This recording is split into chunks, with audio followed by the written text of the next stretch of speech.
참여 예수님.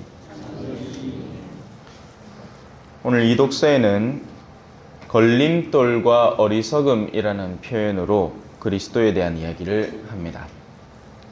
이 부분을 조금만 이해해 보도록 하겠습니다. 우리 신앙인들은 세상을 전혀 모르기 때문에 신앙생활을 하는 게 아닙니다. 그렇죠? 저도 마찬가지입니다. 결혼이 좋은 줄 몰라서 신부를 하고 있는 게 아닙니다. 오히려 만약에 제가 남자를 좋아하면 사제가 되는데 결격사유가 될 수도 있습니다. 심지어는 신학교 들어가면서 가톨릭대학 병원에 가서 신체 기능 검사를 다 합니다. 정상 작동하고 있나? 신앙인들은 세상을 잘 압니다. 그러면서 신앙을 선택하는 거죠. 그래야 됩니다. 신앙에 끌려 나오는 게 아니죠. 그건 아이 때나 하는 짓거리입니다. 애들은 세상이 좋은 줄 알고 신앙을 선택할 능력이 없기 때문에, 그래서 어른들이, 신앙의 좋음을 아는 어른들이 아이들을 찬찬히 인도하는 개념입니다. 그래서 여러분들이 결혼을 할 때 서약 가운데 뭘 하느냐? 자녀를 낳아야 됩니다.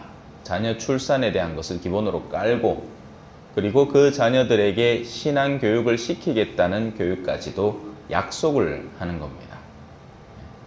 관면혼을 해도 그 약속을 시켜요. 그러니까 신자가 아닌 배우자에게까지, 자, 당신이 교회 안에서 혼인을 하는 것을 원래는 허락이 안 되는데 신자끼리의 혼인만 허락해 주지만 당신이 신자가 아님에도 이 혼인을 허락해 주는 데에는 조건이 붙습니다. 여러분들이 낳은 자녀들을 배우자, 신자인 배우자의 신앙대로 교육하도록 허락하시겠습니까? 하는 약속을 받는 게 관면혼이라는 겁니다. 그걸 약속하면 교회가 이 혼인을 허락해 줍니다. 그런데 오늘날 부모님은 그 약속들을 지키지 않죠. 지금의 자녀들은 수도 없이 냉담을 하고 있습니다. 그죠? 신앙인들은 세상의 좋음을 다 압니다. 바보들이 아니에요. 그건 눈을 뜨면서부터 교육되는 겁니다. 눈을 뜨면서 온갖 세상의 황홀한 이미지들이 우리 두 눈을 타고 들어올 거 아닙니까? 그죠? 아니, 어쩌면 엄마 뱃속에서부터 교육이 될 겁니다. 좋은 소리, 듣기 좋은 소리가 있고 듣기 싫은 소리가 있죠. 그죠? 그래서 옛날부터 태교는 중요하다고 했어요. 그렇지 않습니까? 그죠? 임신하고 나면 몸 간수 잘해야 된다고. 한동안은 막 클래식도 듣고 그랬단 말이라요. 근데 지금 젊은 엄마들은 뭐 하는지 아세요? 이걸 못 끊습니다.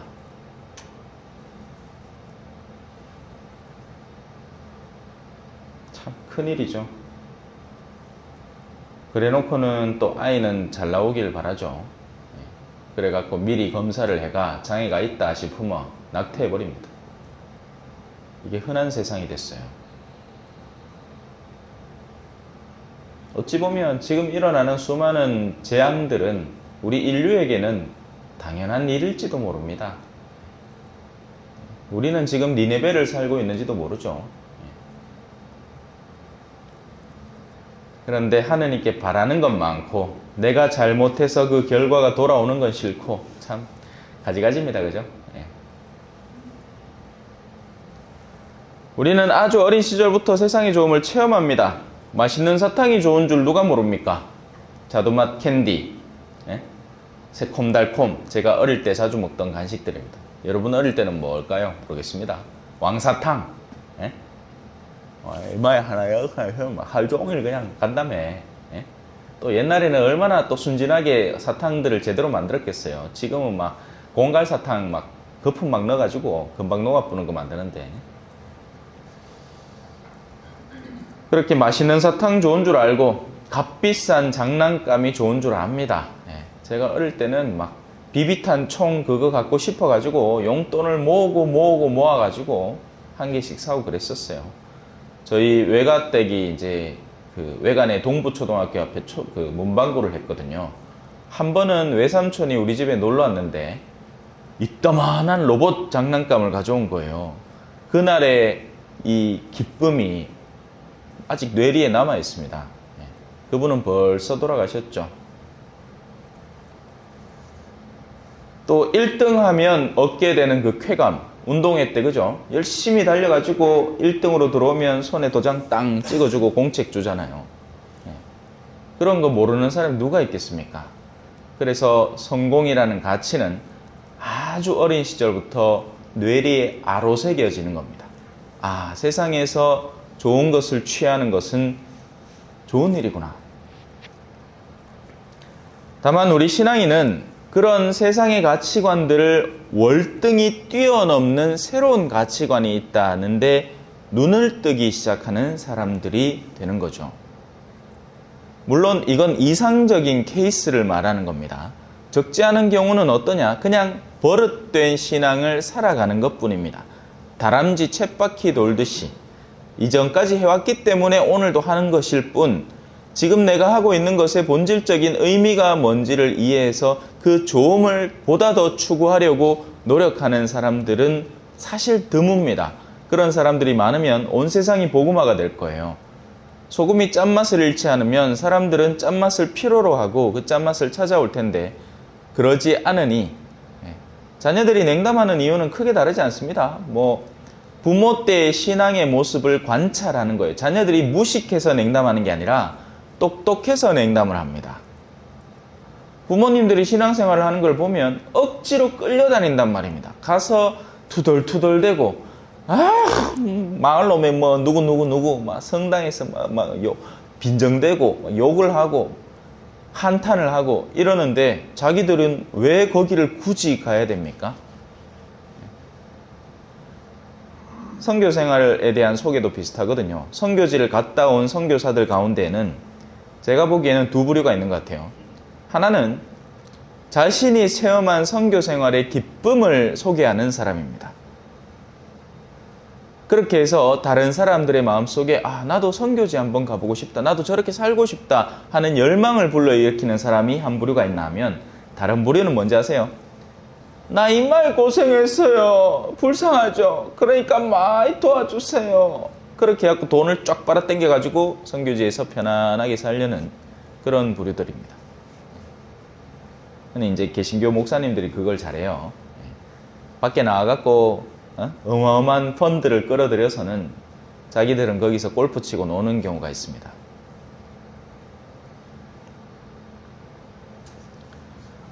가치에 눈을 떠야 매력을 느끼고 거기에 따라오는 사람들이 되는 겁니다. 우리는 신앙이라는 색다른 가치에 눈을 뜬 사람들이 되어야 하는 겁니다.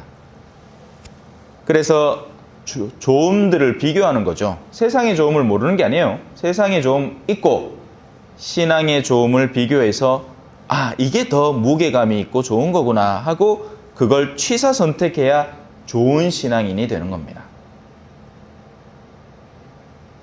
신부도 마찬가지입니다. 결혼할 가능성이 활짝 열려 있고 언제든지 신학생 기간 동안 마음 먹으면 밖으로 나가서 자기가 좋아하는 사람과 사귀고 연애하고 결혼하면 돼요.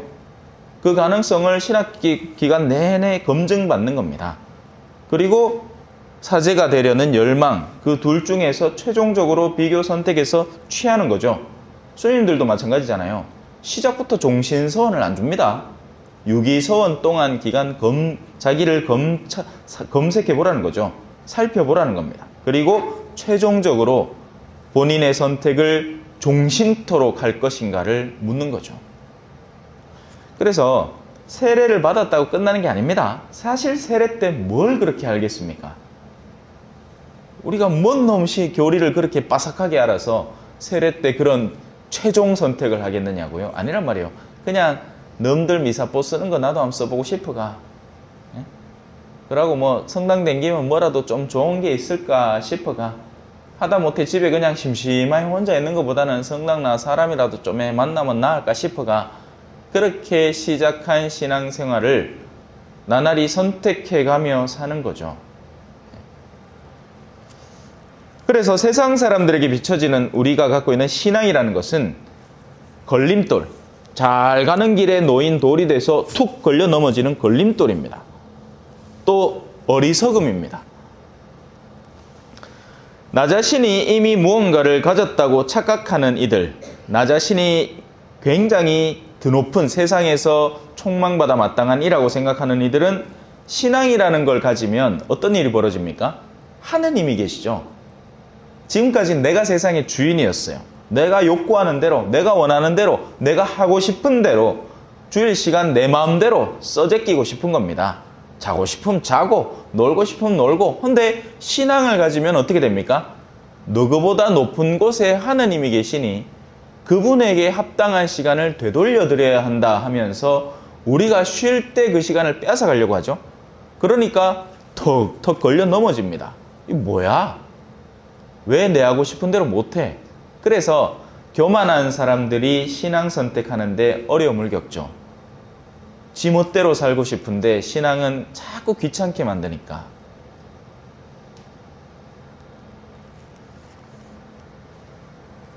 또 세상에서 나름대로 똑똑하다는 사람들, 나처럼 합리적으로 생각하는 사람이 없어. 자신의 합리성에 비추어서 이 신앙이라는 걸 바라보면 어떻게 보일까요? 너무 비합리적입니다.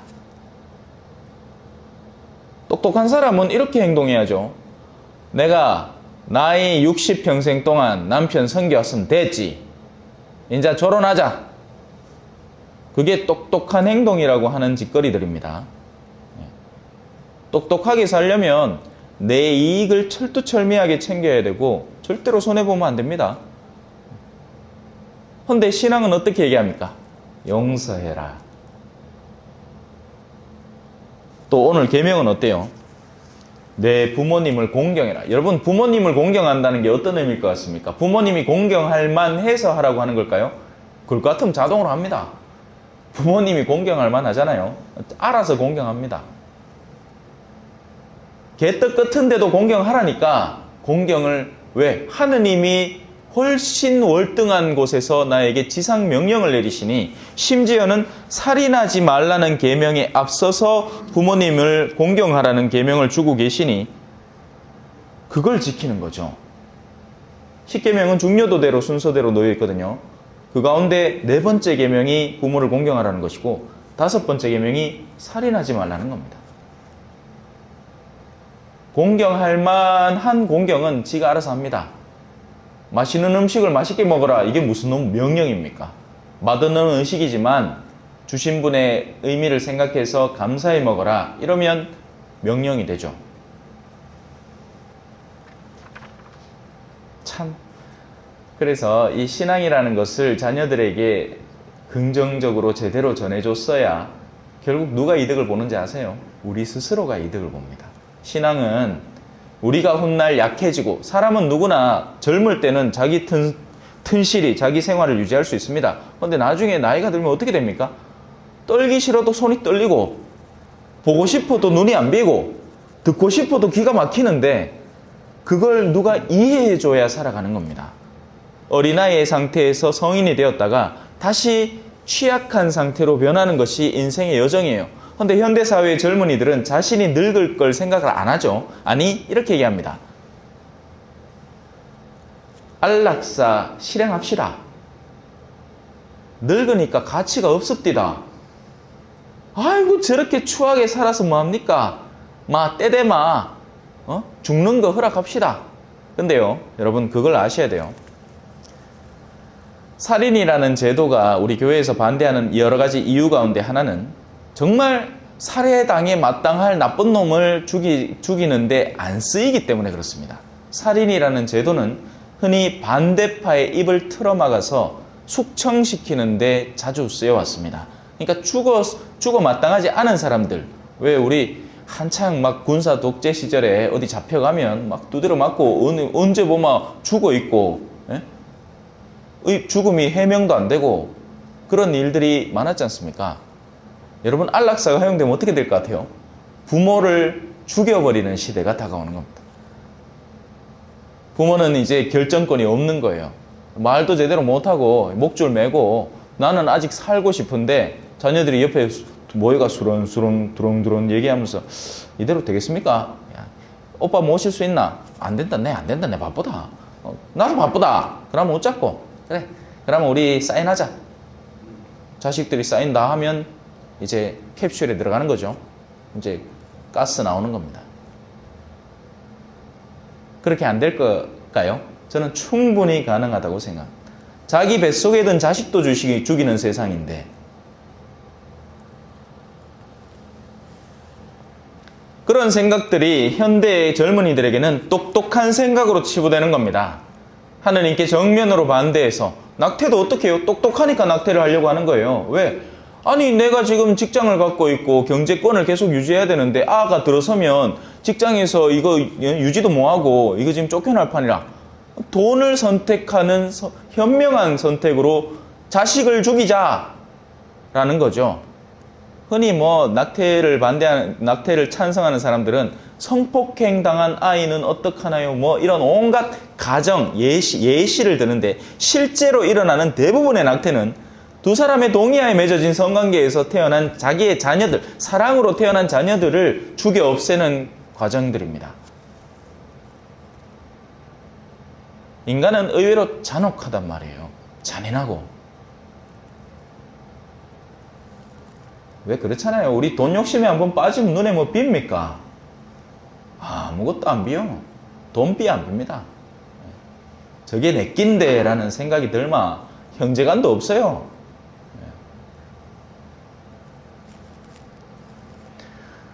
그래서 그런 세속성이 가득한 이들에게 신앙은, 그리고 우리가 신앙이 얘기하는 십자가는 너무너무 멍청해 보이는 이야기입니다. 아니, 의인을 위해서 죽을 수도 있어. 왜? 그렇게 죽으면 명예라도 얻잖아요.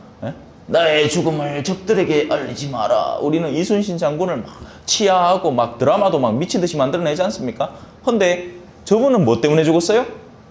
죄인들을 위해서 내가 희생하겠다 하고 죽은 겁니다. 세상 그런 멍청한 죽음이 어디 있습니까?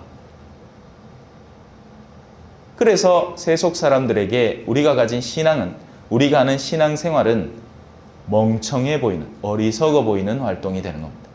바오로 사도는 그걸 알고 파악하고 있는 겁니다. 자, 그러나 신앙이라는 세계관을 올바로 알게 되고 이해하게 되면서 그 안에 조금씩 젖어 들어가서 그 본질을 맛보고 있는 이들에게는 신앙은 정반대의 면모를 드러냅니다. 신앙은 우리가 우리 스스로에게 사로잡혀 살아가지 않도록 도와주죠. 우리에게 우리 자신만, 인간만 존재하는 세상, 나의 능력치만 존재하는 세상이 아니라 우리의 힘을 월등히 능가하고 이 세계 자체를 창조한 분이 계신다. 그리고 너희가 그분의 자녀로 영입될 수 있다. 원래 그냥 참외만 키우마 약해 빠졌는데 가들을 호박줄기에다가 접을 붙이마 그로부터 아주 강력한 양분과 끈기를 얻어낼 수 있다. 너희가 하느님의 자녀로서 접붙여지게 될 것이다. 그래서 신앙 안에 살아가는 이들은 하느님에게 진정한 힘이 있음을 알고 그분의 힘을 우리가 당겨올 수 있다는 것을 이해하게 되는 겁니다. 그래서 그리스도는 하느님의 힘이시다라고 고백을 하는 거죠. 우리가 그거를 대체해서 늘 하는 말이 은총이라는 말입니다. 은총. 은총이 가득하신 마리아님 기뻐하소서. 당신은 약하지만 당신이 얻고 있는 은총은 당신을 죽음에서도 일으킬 수 있을 정도의 힘을 늘 주고 있으니 기뻐하십시오. 우리 신앙생활은 뭐다? 은총이죠. 그래서 사제에게 안수를 청합니다. 제가 손 얹으면 무슨 일이 생겨요? 제가 손 얹으면서 주머니에다가 10,000원씩 꽂아줍니까? 아무것도 아니에요. 아니죠. 은총을 받아들이게 되는 겁니다.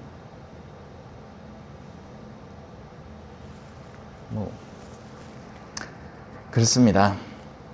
근데 교만한 사람은 그런 것들을 원치 않죠. 예. 안타깝죠.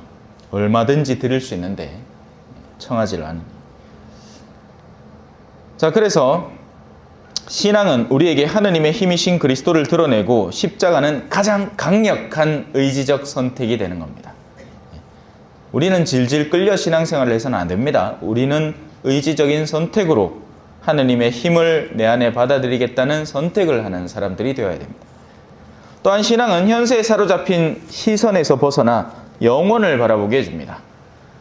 왜 우물안 개구리라고 표현을 하죠? 우물 안에서는 지가 제일 똑똑한 거 맞습니다. 예. 우물을 다 돌아다니고 우물 안에 있는 벽들 하나하나 다 살피고 우물의 수질을 다 살폈거든요. 하지만 이 개구리는 절대 밖을 나와본 적이 없죠.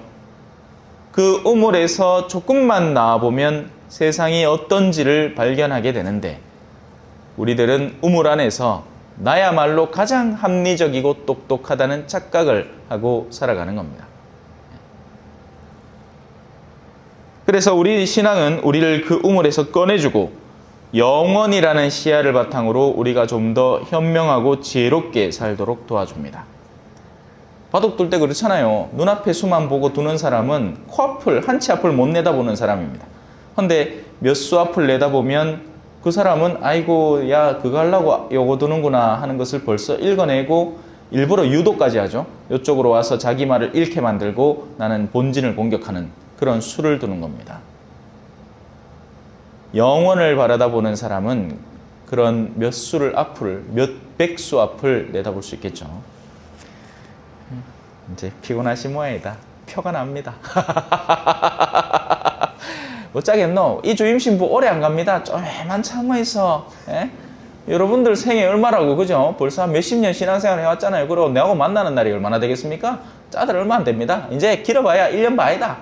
길어봐야 얘기입니다. 짧으면 6개월 만에 바뀝니다. 걱정 마이소. 초전은 평균 임기가 2년 반이거든요.